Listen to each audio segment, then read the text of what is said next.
convosco. Proclamação do Evangelho de Jesus Cristo, segundo Lucas. Naquele tempo, Jesus viu um cobrador de impostos chamado Levi, sentado na coletoria. Jesus lhe disse: segue-me. Levi deixou tudo, levantou-se e o seguiu. Depois Levi preparou em casa um grande banquete para Jesus.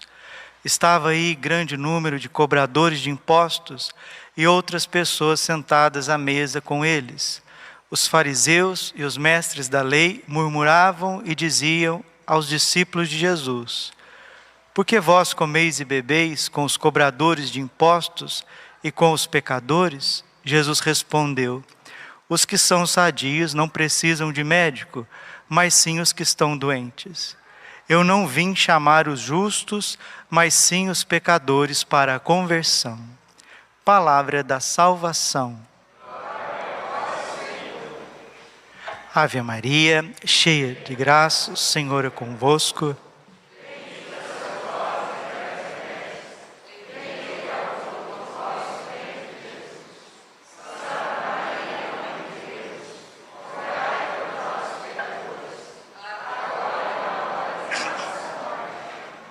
Vinde, Espírito Santo, vinde por meio da poderosa intercessão. Imaculado Coração de Maria, vossa amadíssima. Podemos sentar um pouquinho. Jesus, manso e humilde de coração. Quaresma é tempo de salvação, Quaresma é tempo de conversão. Que alegria entrar a Quaresma vendo uma multidão de almas buscando verdadeiramente o Senhor Jesus. Isso é uma alegria. Ontem nós tivemos um mutirão de confissões na comunidade do Sagrado Coração de Jesus, e quantas pessoas vieram confessar. Isso alegra o coração de Deus. Lucas capítulo 15, versículo 6. Há mais alegria no céu por um pecador que se converte do que 99 justos que não precisam de conversão. A maior alegria do céu é ver o mínimo movimento do nosso coração de arrependimento contra qualquer tipo e espécie de pecado. Deus espera por nós. Ele é o pai do filho pródigo. Nós somos esse filho pródigo que distanciou de Deus. E a Quaresma é o tempo de voltar. Volta ao Senhor que te terá compaixão. Hoje atendi pela manhã, não só pela manhã, né? Foi até as 2h da tarde. Atendi 4 horas de confissão sem parar. Quanto tempo que você não confessa, minha filha? 10 anos. Quanto tempo que você não confessa, meu filho? 3 anos. Quando foi a sua última confissão? 6 meses. Faz 3 anos, 2 anos. Pessoas voltando. Então a gente já agradece o exército de São Miguel, que está rezando, chegando na casa, no coração das pessoas, o Instituto Hesed, que já está chegando com a força, com a potência do Evangelho no coraçãozinho das pessoas, lá nas suas casas. Também a gente agradece no início dessa Quaresma o Frei Gilson, que está lá em São Paulo rezando, entrando no coração das pessoas, nas suas casas, na sua vida, e verdadeiramente abrindo as portas para Cristo que vem. O Papa São João Paulo II, quando assumiu o pontificado em 78, ele disse: não tenhais medo, escancarem, abram as portas dos vossos corações ao Senhor que vem. Aconteça o que acontecer na terra, meus irmãos, seja pandemia, seja guerra, seja perseguição, seja o martírio, nada poderá nos separar do amor de Cristo. Romanos capítulo 8, versículo 35. Nada, nem angústia, nem dor, nem perseguição, nem a vida, nem a morte, nem as alturas, nem o abismo, nada pode nos separar de Deus, a não ser que você queira, né? A única coisa que pode te separar de Jesus é a tua vontade. porque o pecado é a rebeldia da vontade humana contra a vontade de Deus. Isso pode te separar de Deus. Absolutamente nada fora de você mesmo pode te separar de Deus. E eu estou convencido, sim, que as pessoas que acordam mais cedo, que madrugam para encontrar a misericórdia de Deus, para encontrar o favor divino, encontra Mateus 7,7. Buscai e achareis. Aqueles que estão buscando a Deus pela madrugada, no rosário, estão encontrando sim, uma força tremenda do Espírito Santo. E a primeira coisa que o Espírito Santo faz no coração de uma pessoa, é convencer ela a respeito do pecado. João capítulo 16, versículo 12 até 15. Ele convence a respeito do pecado, do juízo e do maligno. Então o Espírito Santo vem para iluminar, para esclarecer todas as coisas. E uma vez que a gente está iluminado pelo Espírito Santo, gera em nós a contrição, o arrependimento dos nossos pecados. Uma vez que nós estamos arrependidos, precisamos buscar o sacramento da confissão. Confissão não é só para, perdoa o pecado, o que você fez? Fiz isso, fiz aquilo outro. Teus pecados estão perdoados, eu te absolvo em nome do Pai, do Filho e do Espírito Santo. Não, gente, não, isso é banalização dos sacramentos. O sacramento da confissão, ele comunica à nossa alma a graça santificante. No momento que nós somos perdoados na confissão, está acontecendo um derramamento de sangue na nossa alma. Certa vez, Santa Catarina de Sena estava rezando numa igreja, o padre estava atendendo confissão. E ela, que era mística, tinha visões extraordinárias do mundo sobrenatural. Ela via que as almas que saíam do confessionário, elas estavam tão belas, tão limpas, tão puras, que Santa Catarina de Sena, ela correu o risco de adorar aquelas almas, pensando que era Deus. Mas não é Deus. Porque Santo Tomás de Aquino ensina que quando nós recebemos absolvição, a graça do sacramento da confissão é mais forte do que a criação do universo. Você está entendendo? E quando nós saímos do sacramento da confissão, a nossa alma sai imaculada, santa, irrepreensível, como está em Efésios capítulo 1, versículo 3. O Senhor nos chamou para sermos santos, irrepreensíveis, imaculados diante dos seus olhos. O grande problema do catolicismo atual é que nós não valorizamos as mesmas coisas que os santos valorizavam. Vejam, por exemplo, Alexio Divina fez um São Bento de Núrcia. E o que está fazendo conosco a leitura da Bíblia? Né? A Eucaristia, a adoração eucarística, fez um São Pedro Julião Imard. E por que eu ainda estou capengando no meu sacerdócio? Né? O Rosário santificou São Domingos de Gusmão, e salvou a Europa de uma grande heresia.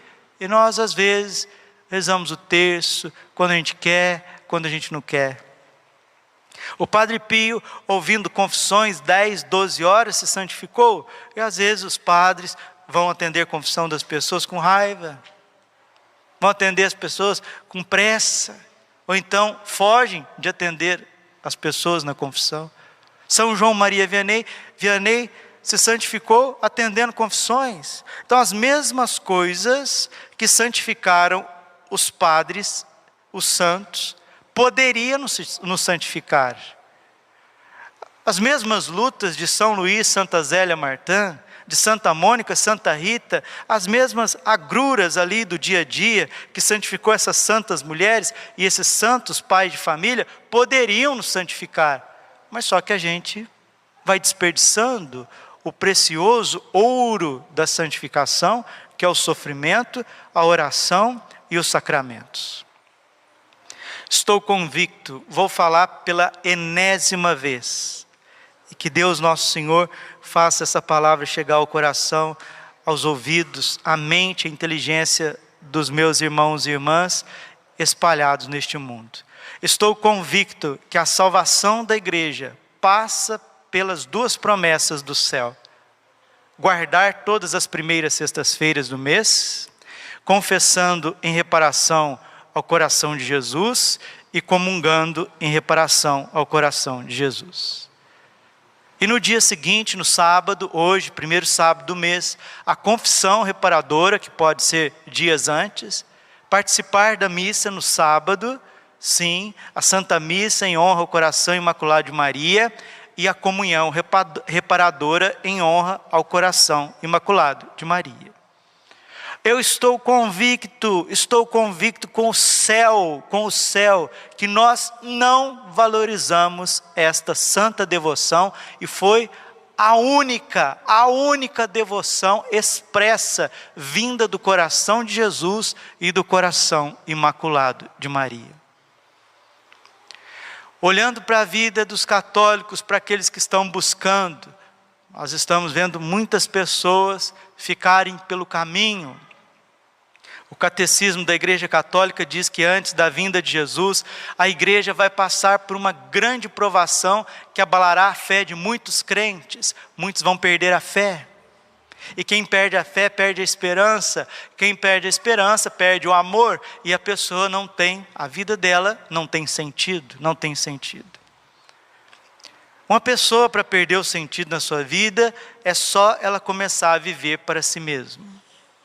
Quem vive para Deus e quem vive para o próximo, não perde o sentido na sua vida.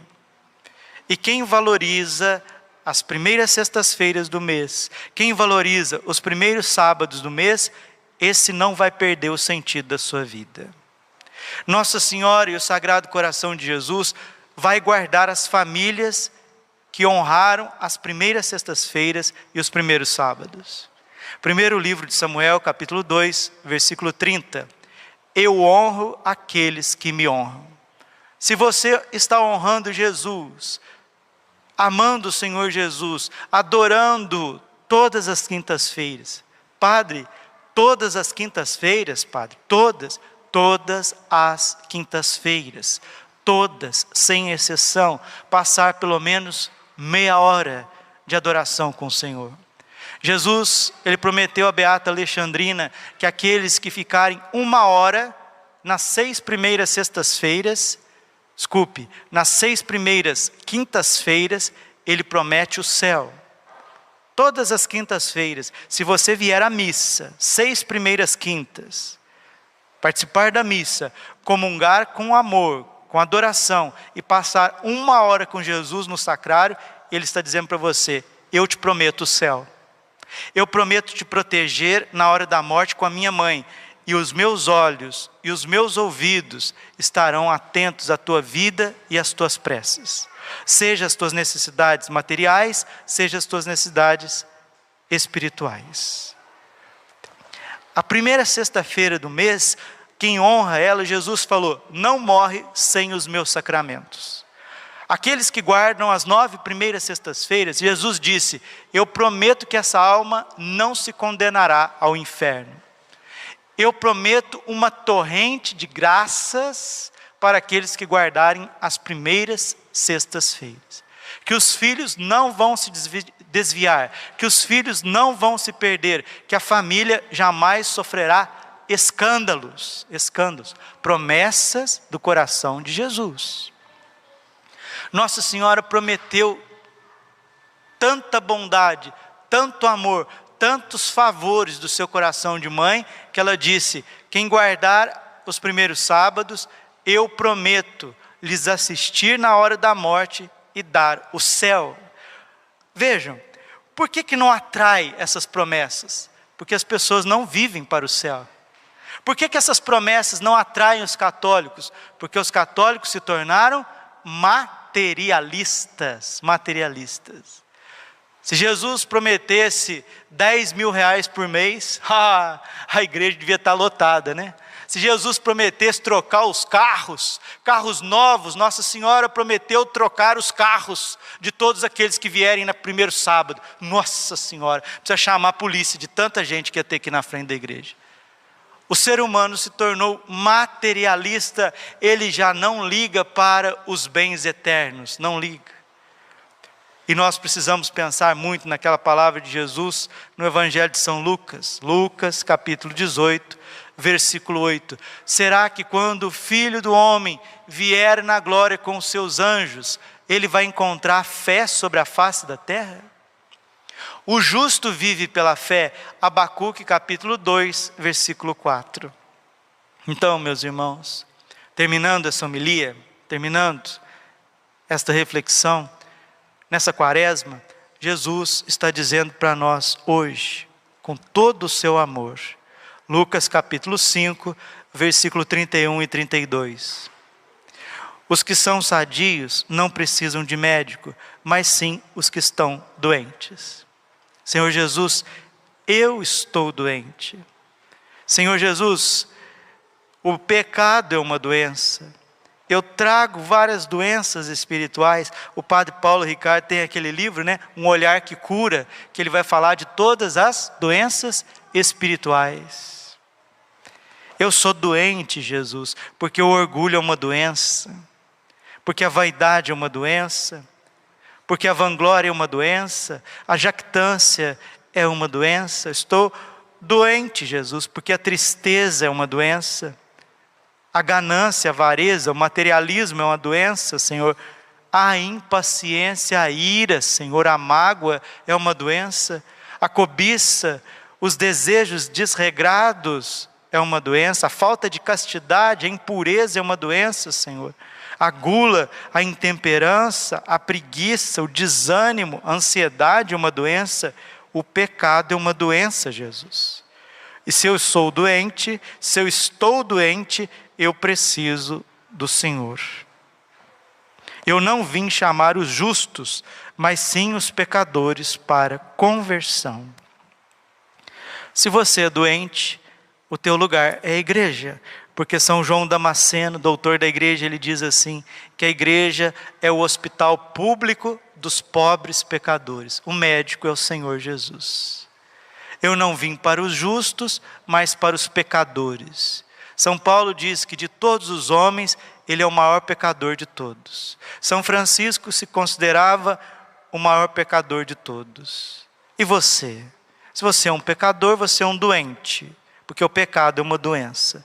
Jesus, ele é médico e remédio no sacramento da confissão e no sacramento da Eucaristia. E a igreja é a clínica, né? É a unidade de tratamento intensivo desses coitadinhos que somos nós.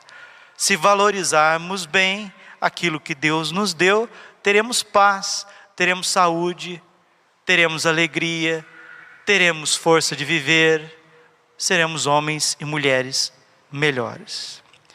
Acabamos de rezar o cenáculo diante do Santíssimo exposto e agora vamos ler a mensagem do livro azul aos sacerdotes, filhos prediletos de Nossa Senhora, do movimento sacerdotal mariano, mensagem dada ao Padre Gobi, dia 10 de fevereiro de 78. Só então se compreenderá. É uma pequenina mensagem, talvez a mais forte do livro azul. Ouçamos o coração imaculado de Maria. Só então se compreenderá.